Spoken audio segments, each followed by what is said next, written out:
A thug and a murderer do not belong to the United Nations family. Good afternoon, this is Henry Keane on UATV channel explaining hard things in easy terms for the whole free world directly from Ukraine.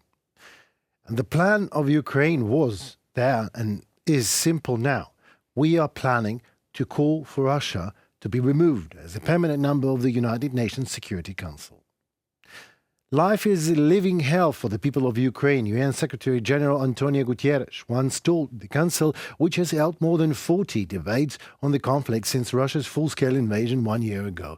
On the occasion, the 15-member organ held a ministerial-level meeting on the heels of the UN General Assembly's new demand that Russia immediately leave Ukraine. So fucking what, says Russia.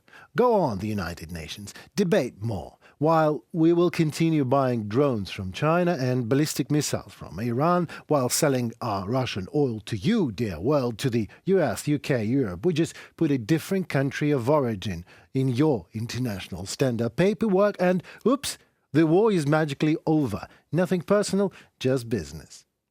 And while someone does trade and re-export, the criminal war of Russia against Ukraine has erased 30% of pre-war jobs here in Ukraine. Millions are displaced, and nearly 40% of our population require aid and protection. Almost 10 million people, including almost 8 million children, are at risk of acute post-traumatic stress disorder. Ukraine's Minister for Foreign Affairs, Dmytro Kuleba, pointed to clear violations of Charter provisions related to acts of aggression, saying Russia is the problem of the world. No, Mr. Kuleba, Russia is an illness of it. Justice must be served, said Kuleba. In this vein, he called for creating a special tribunal with jurisdiction over the crime of aggression against Ukraine and the ability to deal with the personal immunities of principal perpetrators. Peace means justice, and all the peace-loving nations will win peace on the battlefield and at the diplomatic table, he said, requesting a minute of silence in memory of victims of aggression.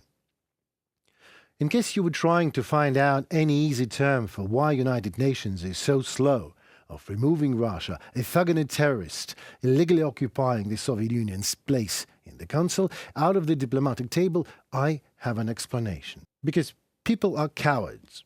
Well, most of us. We are not anything like him. Most of us still think that a peace is when hostilities end, while peace is when there is no dictator to start a war. Most of us, not just including, but starting with high-ranked officials, are unwilling to make decisions. Most of us are not Timothy Shaduras. Most of us not Winston Churchill's, Margaret Thatcher's. No, we are common people, with quite a common sense that indeed is not so common. But maybe there is a point for any one of us or any one of officials in United Nations Council talking about halting the war and calling it peace to listen from time to time to a brave woman who once said this: peace will come when Arabs will love their children more than they hate us. Golda Meir, Israeli ex-prime minister. But you see, valuing life in general and Russian life in particular is not about Russia. Russia is all about killing and destroying, denominating any life to nothing. Russian sons and grandsons, of course, mean something to their mothers and grandmothers, but they hate us Ukrainians more. And not only us. Хохлов до последнего и детей. Это гниль, ее надо... Все население? Все население. Пока мы их всех не добьем, заканчивать нельзя, пока мы не покончим со всеми нацистами. А как считаете, вот на данный момент в Польше много нацистов? Думаю, что да. Ну, Получается, Украина – враги, Польша – враги, Прибалты – враги. So to Russians, the whole world is an enemy to them, and some in United Nations or in the world still believes that we need to be able to discuss something with these Russians who came to kill us, rape our women and kidnap our children. I wonder what's the agenda could be. What is it to discuss? How legit is it for you Russians to murder Ukrainians?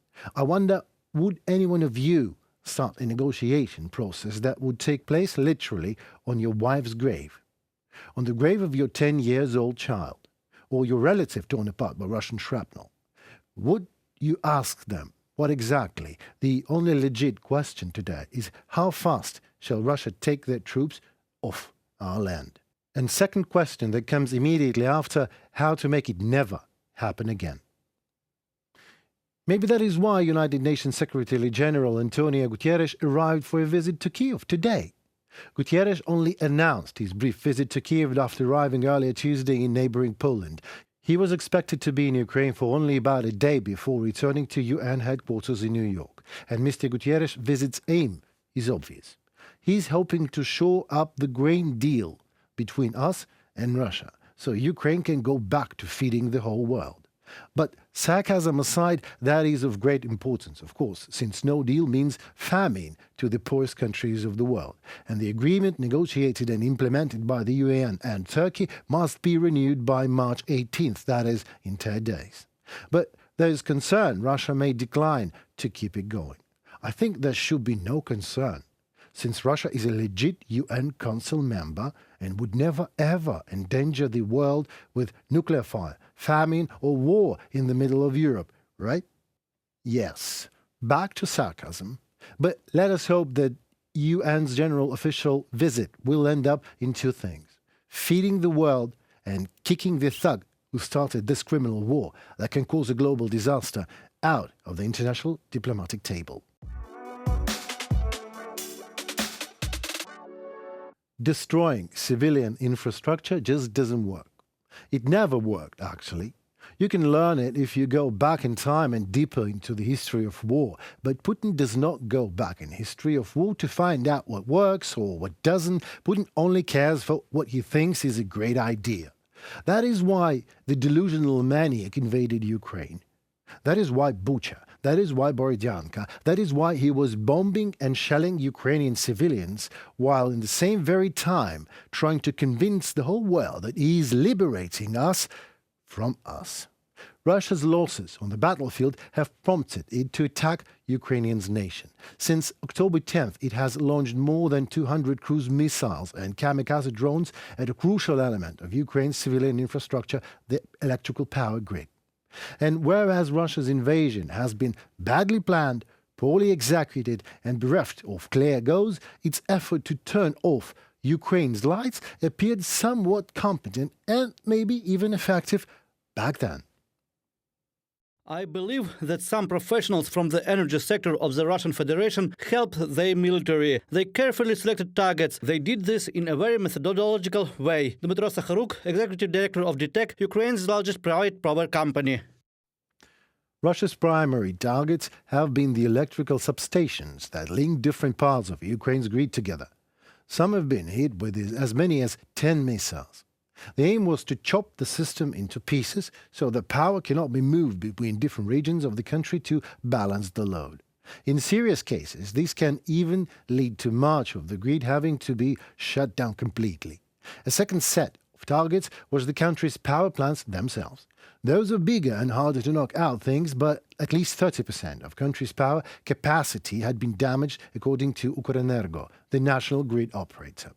Reducing capacity raises the risks that at peak demand the system could experience widespread blackouts and force some plants to shut down. In the worst case, says Mr. Sakharuk, plants might have lacked the current needed to start up again. The blackout might last for a very long time. Ukraine's grid has been linked to Europe since March 2022, allowing European providers to supply current if Ukraine's falls short. But sudden shutdowns in any region could damage other infrastructure and heavy industry. For example, the ArcelorMittal steel plant in Kryvyi Rih, a city in eastern Ukraine, depends on the public power grid for the facility that turns coal into coke for its blast furnaces. If power were cut abruptly, its equipment would be wrecked. In cities such Kyiv, meanwhile, water and sewage systems could have been shut down along with neighborhood heating systems. In below-zero temperatures, pipes would simply freeze and crack. Today, when spring is in the air, we see that none of that happened. The start of preparations for the next heating season. It is already underway. We are working on all scenarios and will do everything to be ready to face any threat next winter. In 6 months, our energy sector, government officials, the security and defense sector, and all those involved in the implementation of the relevant tasks must do very specific things. Strengthening the protection of energy facilities, restoring the infrastructure that has been destroyed by Russian strikes over the past 6 months, and giving our people more opportunities as part of the energy system, decentralization projects, so that they can generate and supply electricity on their private territory at their private facilities. This is a big undertaking, and it has already begun. The plan of Russia wasn't stupid.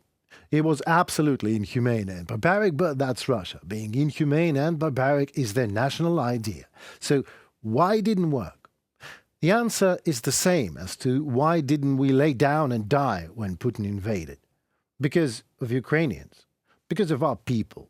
Because while Russians are a population that cannot stop their ill dictator, we are the nation that can. We, the yesterday's bartenders, dancers, plumbers, bus drivers, doctors, chefs, big businesses and small bagel shops owners, journalists and actors who became the greatest force ever created in a history of warfare to create and back up our own army. Then came the world.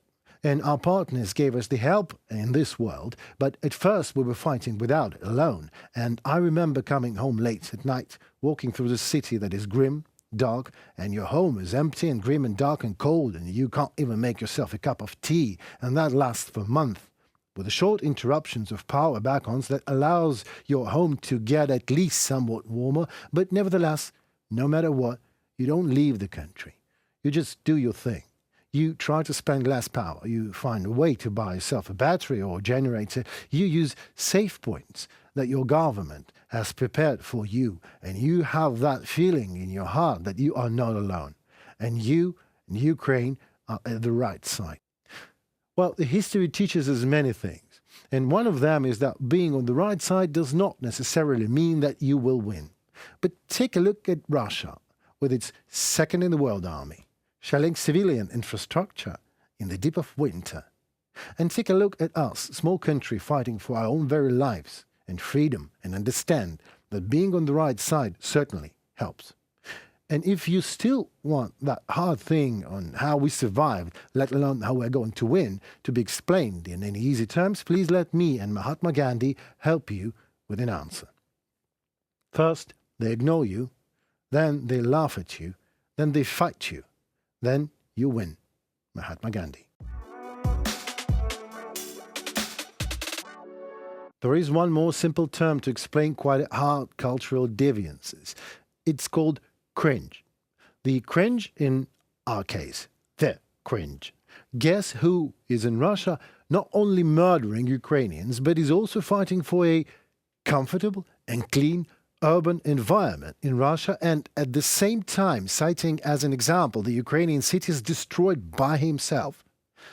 The leader of the terrorist group Wagner PMC, who recently returned to St. Petersburg from Bakhmut and found that Bakhmut roads are easier to drive than St. Petersburg, says Evgeny Prigozhin, declared that either everyone in St. Petersburg should switch to armored combat vehicles or to expel the governor Alexander Beglov, who, according to Prigozhin's quote, is completely numb.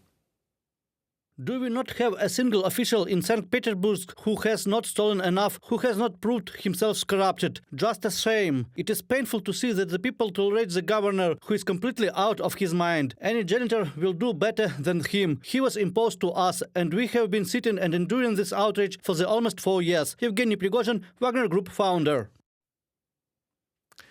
Evgeny Prigozhin will organize a rally against the current St. Petersburg governor today, on March 8th, in the very center of St. Petersburg.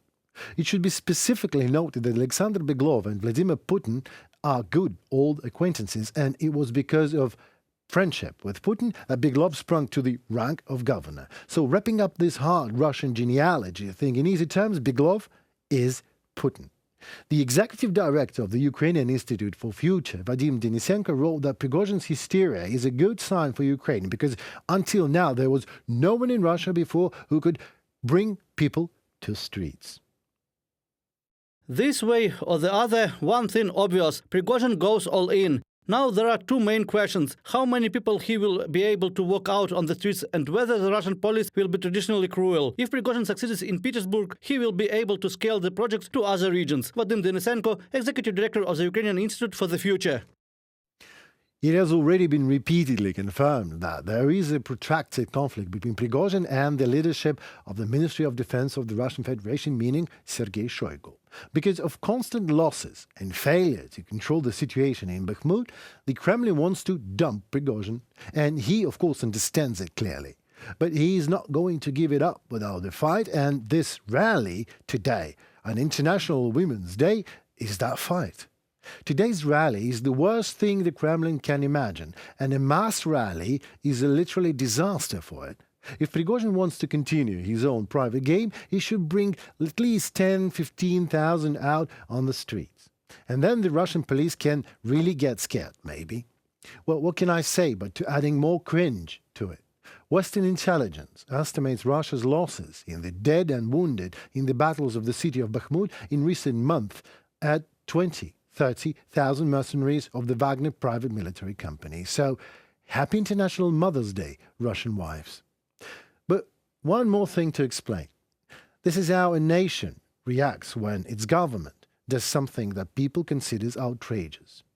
Freedom is not an inborn trait or a virtue, but sometimes quite an uncomfortable and even ugly obligation that you have to prove being worthy to, again and again and again with arms in your hands if necessary. No one tells a nation how to live but the nation itself. We, the people. That's how freedom is done in Ukraine, in Georgia too, in United States, in United Kingdom and Europe. Have you seen anything like this in Russia? No. A terrorist Prigozhin is a Wagner boss one day and kills Ukrainians on our own land. And then the other day he comes back to Russia, finds out that he's about to be dumped, and in a never-ending Russian quest for power is simply forced to invent the outrageously impotent pretext for getting the nation's attention: the quality of urban infrastructure. Not a Tsar sitting in his throne for a quarter of a century. Not 160,000 dead Russians and counting. Not international boycott of Russia. No trillions spent on unjust criminal war in Ukraine. No. And not invested in medicine or education. No. A fucking urban comfort. So if you were told that this is Putin's war, not the Russian nation's one, just remember this Georgian rally and the bloody rallies of our Ukrainian revolution of dignity. Look at the calm, sleepy hollow of Russia. Everything is just fine in there. The nation of Russia is okay with killing us in Ukraine, while they can rally for their urban comfort and their cities and their countries not being shelled and destroyed. Well, I'm more than sure that when Russia loses this war, ordinary Russians will all come out and start whining that they were not involved in this war and that was all Putin's fault, maybe, but well, that is not true, since Putin is completely your fault, Russians. This was Henry Keane and our lovely UATV team explaining hard things in easy terms for you, dear world, directly from Ukraine. Stay safe and tune for more.